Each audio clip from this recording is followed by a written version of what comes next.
17 million iPads, 4 million Apple TVs, Mountain Lion now available, $35 billion in iOS 6 coming this fall.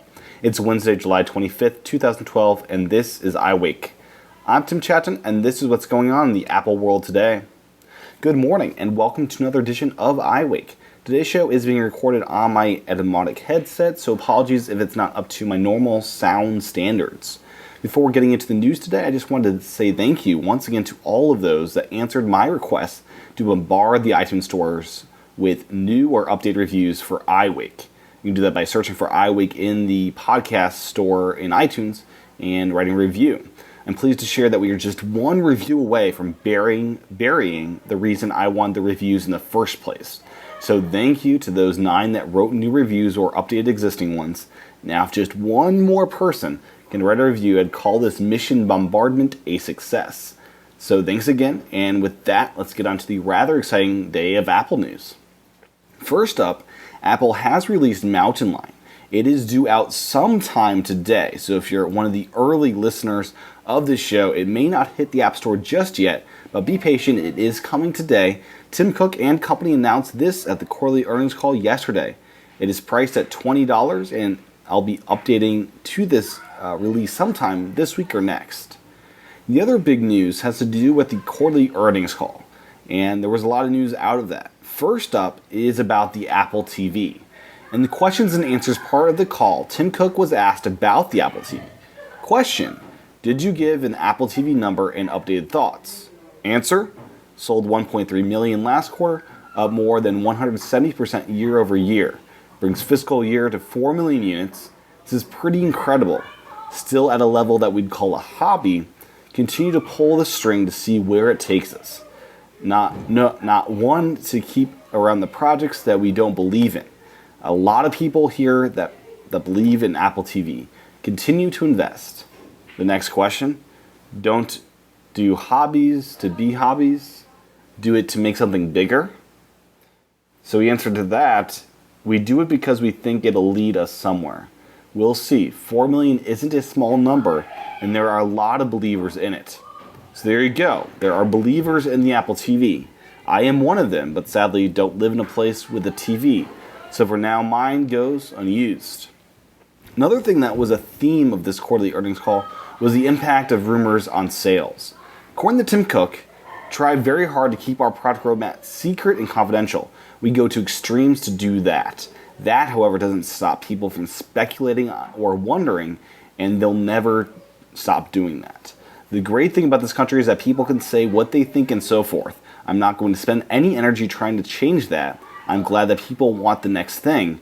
I'm super happy about that. There are obviously quite a few that want what we are doing now as well. I'm not going to put any energy into trying to get people to stop speculating. I don't think it would amount to anything. It was a big theme during the call, and Apple is at least saying they feel pressure from the rumors and even see it hit sales in some of their businesses. So, with all that said, how did the company actually do? According to Mac Rumors, for the quarter, Apple posted revenue of $35 billion and net quarterly profits of $8.8 billion that can be added to their war chest of money, or $9.32 per diluted share. Compared to revenue of last year of $28.57 billion, quite a bit more this quarter, and net quarterly profit of $7.31 billion, or $7.79 per diluted share in the year ago quarter. So this was considered a big miss for Apple, as it was dramatically weaker than what analysts were expecting. The company did beat its own guidance, however. Last quarter, Apple said it would make $34 billion in revenue. It made $35 billion in revenue, and earnings of $8.67 per share. They made 9.32 cents per share. So this is the part I hate about analysts. They consider this a big miss, when in fact Apple did more than they expected to.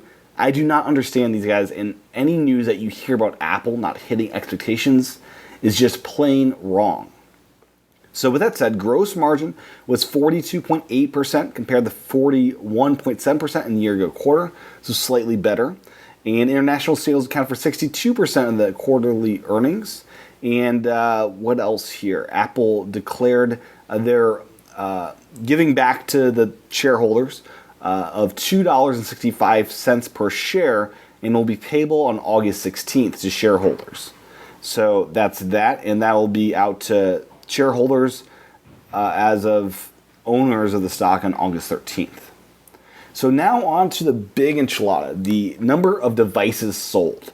So quarterly iPhone unit sales reached 26 million units, up 28% from the year-ago quarter. And the company sold what I can hardly believe reading here, 17 million iPads, up 84% of the year-ago quarter. That's right, 17 million iPads. I did not misspeak. Apple sold an incredible 17 million iPads. Apple made a note that the education market is really taking a liking to the $400 iPad 2 and has sold quite a bit of those. I should also note that the number of iOS devices sold is now roughly 410 million. By the end of the next quarter, we could be looking at around 500 million devices sold running iOS. Pretty incredible. Apple made a point of emphasizing iOS 6 coming this fall. Next is Macintoshes. They sold around 4 million of these, a unit increase of 2% over the year-ago quarter, and the company sold around 6.8 million iPods, which is a 10% unit decrease over the year-ago quarter. Half of those were touches.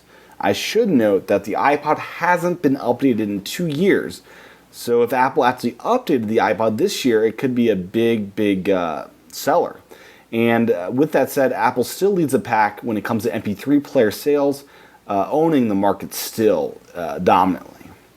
During the quarter, I should also note that Apple sold around $1.8 billion from the iTunes Store, and iCloud has seen a dramatic increase of users, up to 150 million users from last quarter at 25 million users. So a big growth there.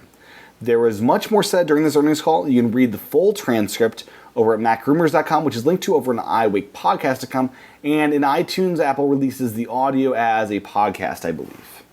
So next up, I'd like to share what I'd call tidbits, short stories here. First up, Apple has a new ad for Siri featuring Martin Scorsese. It's a nice little ad while he's in a limousine. Not my favorite ad for Siri, but a cool one for sure. You can watch it on Apple's YouTube channel. Next, Gruber made the clever point that the Apple TV sold more units this quarter than the Xbox 360 did. While the Xbox is nearing end of life, it still has a few years' life left in it for a gaming console. It's rather impressive that this Apple TV hobby sold more units than one of Microsoft's key businesses. Now let's close out the show with 2 more stories. And these are rather sad stories as they have to do with the shootings out in Colorado. First, according to Hypeable, it's a sad story in the fact that it's having to do with the shootings, but both of these are rather cool stories. First up, according to Hypeable, Warner Brothers, who produced The Dark Knight Rises, has been in contact with the governor of Colorado's office and will be making a large contribution to those affected by the shootings. The studio will make a donation to the GivingFirst.org fund, which was listed on Colorado Governor John Hickenlooper's website. The general fund will give money to many charities which support victims of the shootings last Friday morning. The studio did not disclose the amount it is donating, but stated it is a large sum. Warner Brothers is the first studio to make a charitable donation to the victims. Additionally, Warner Brothers issued a statement and canceled the Paris premiere in the wake of the shootings. Last up today is the news that Christian Bale visited the victims of this attack in the hospital. Warner Brothers did say that Bale decided to visit on his own accord and is not representing the studio in any way. It's a nice gesture, one he didn't have to do, but one he did because I sincerely feel that he is a genuine person with feelings that wants to do what he can do for those affected in this tragedy. I've heard many people on the negative end of things saying it's not his responsibility, he shouldn't have gone and stuff like that. Really, guys, get a life. It's a great thing that he did, and it's not a publicity stunt. It's something I believe he did as a genuine human being. So that's my take on it. Pictures of his visit are available online and linked to in the show notes on iWakePodcast.com.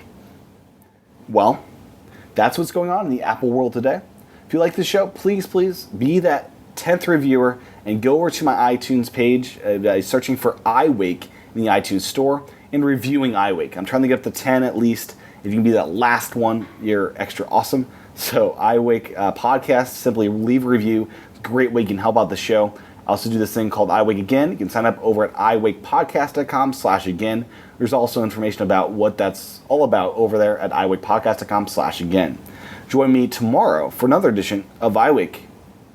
Aloha.